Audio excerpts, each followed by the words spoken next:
The number of cybersecurity incidents increases every year. But how do organizations protect themselves? And what are their priorities when doing this?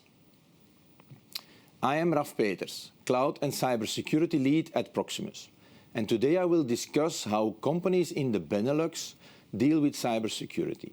And this through the findings of the Proximus Annual Cybersecurity Survey report. For the fourth consecutive year, Proximus, together with its affiliates Davinci Labs, Proximus Spear IT, Telindus Netherlands and Telindus Luxembourg, surveyed how companies in the Benelux deal with cybersecurity. We conducted the survey during October and November 2022 and published the results in April 2023. To access the report, simply scan the QR code displayed on the screen. What sets this survey apart from most others is that it's specifically focused on the Benelux market, rather than being conducted on a larger European or global scale. This means that we can get a better understanding of the unique needs and preferences of this specific market. 270 CEOs, CIOs and IT managers participated at this survey, which is a quite substantial group of people who contributed. We surveyed organizations from different sectors and from all company sizes, from micro companies to very large companies. And since last year, we compared the results of small and medium-sized enterprises versus those of large enterprises. Now it's time to share with you the 6 main takeaways that have emerged from our data analysis. I will go through each of them more in detail, combined with global data from, for instance, the latest risk report from the World Economic Forum. This report also provides valuable information about the risks we face and the direction our industry and market are heading. It's important to note that the report contains a wealth of additional information and insights that go beyond what I will present here. Therefore, I strongly encourage each and every one of you to take the time to read the full report.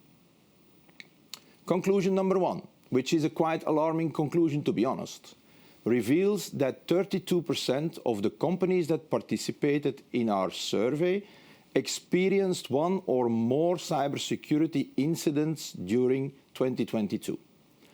This figure is roughly the same as in 2021, indicating no major increase of companies facing cybersecurity incidents. However, we see that large enterprises, so those with over 250 employees, tend to be more affected by cybersecurity incidents. We believe that larger enterprises have a higher risk given their larger attack surface. And in most of the cases, there is more to be gained for cyber criminals in those larger companies. Looking at the data of the World Economic Forum, cybersecurity today is the 5th largest risk companies face on a global scale. What is also interesting is that out of the roughly 1/3 of companies that encountered one or more cybersecurity incidents, a staggering 70% expressed concerns about experiencing another incident or a repeat attack. Moving to conclusion number 2, we find that cybersecurity incidents are not always deliberate. In 43% of the cases, the incidents are intentional, where a person or organization intended to breach a company. In 17% of the cases, the incidents are initially accidental. This means the incidents were caused by various reasons, such as employees downloading malicious files, installing unsanctioned applications, or unintentionally leak corporate data to the external world. On a global scale, it is assumed that 95% of all cybersecurity incidents have a human error as origin. If you look at the details in the report, specifically regarding conclusion number 2, you will find a wealth of tips and guidance on effectively managing identity access and dealing with the vulnerabilities associated with social engineering. Additionally, the report offers valuable advice on how to secure cloud applications.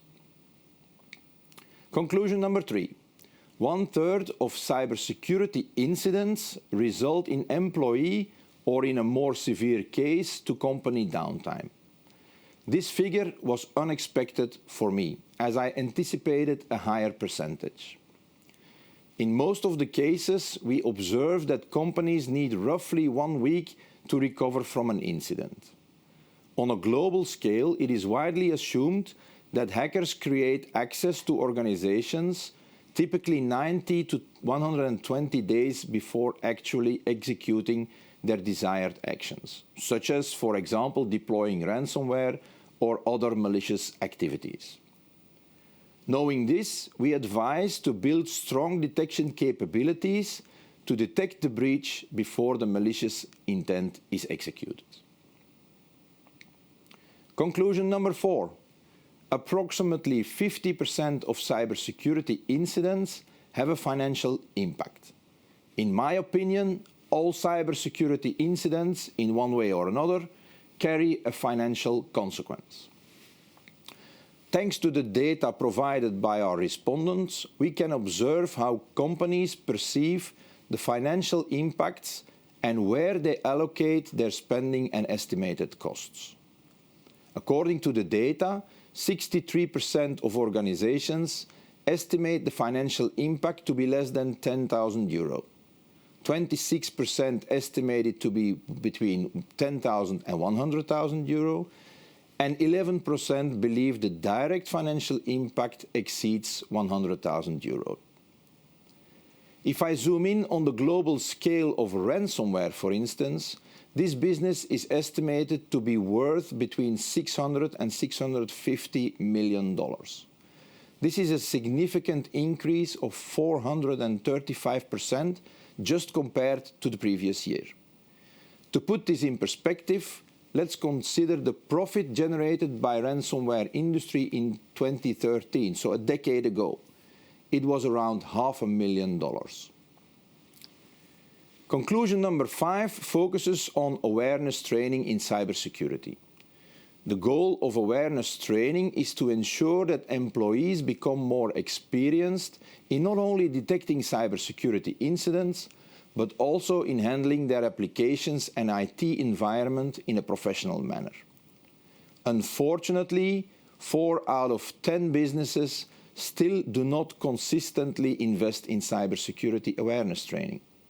Luckily, in large enterprises, the majority of them conducts such training multiple times a year.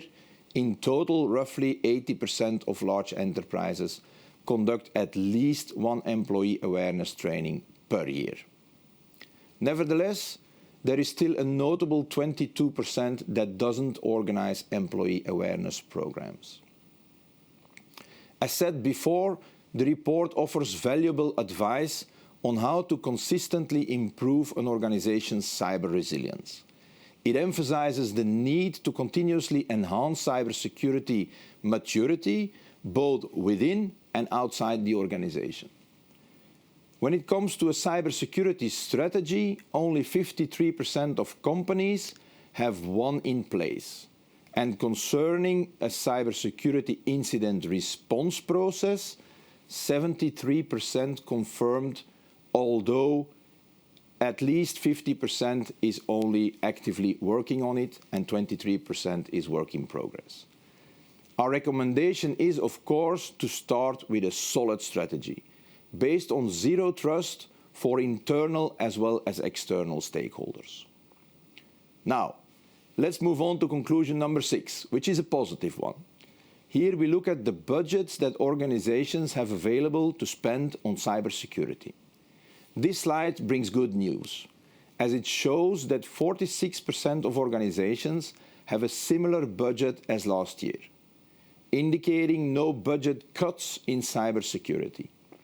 However, 22% of respondents indicated that their cybersecurity budget will increase by more than 20%, which is a significant increase.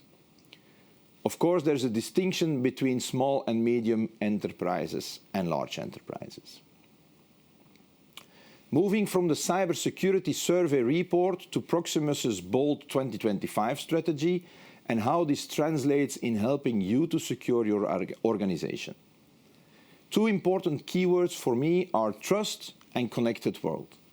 Trust is crucial as it's a central concept of cybersecurity. The connected world has two dimensions. One of companies trying to connect employees to data and applications, and citizens connecting to government institutions, applications, and sensitive data. And on the other side of the connected world lies a rapidly changing threat landscape. We should not underestimate the business model of cybercriminals and their capabilities. They are highly organized, professional, driven by service-level agreements, and they only need to succeed once to cause substantial damage. Many organizations are at a digital transformation journey. Two significant strategic pillars here are mobile workforce and move to the cloud. When talking about mobile workforce, it means that users, employees, and citizens are moving and connecting to data and applications from different locations. On the application side, this also implies that applications move. A traditionally developed application in one of your own data centers or in a private cloud environment might be consumed as an application in the public cloud tomorrow. From a cybersecurity point of view, the challenge in the coming years will be how to securely connect roaming users to moving applications, and how to do this in a uniform way to make sure that all of those transactions are actually secured. For Proximus and its affiliates, it's all about expertise. The World Economic Forum estimates that worldwide there will be a shortage of 3.5 million cybersecurity professionals by the end of this year. So throwing more people at the problem is not going to solve the problem anymore, because people will simply no longer be there. I believe human capital, knowledge, and expertise is key, and I'm proud to say that Proximus, together with its affiliates, has plenty of expertise in-house to help you with your digital transformation. Thank you for watching this video. I hope you found it interesting. Don't forget to scan the QR code to access the full report, and if you have questions or concerns, don't hesitate to contact our cybersecurity experts. We look forward to hearing from you soon. Bye. Proximus. Think possible.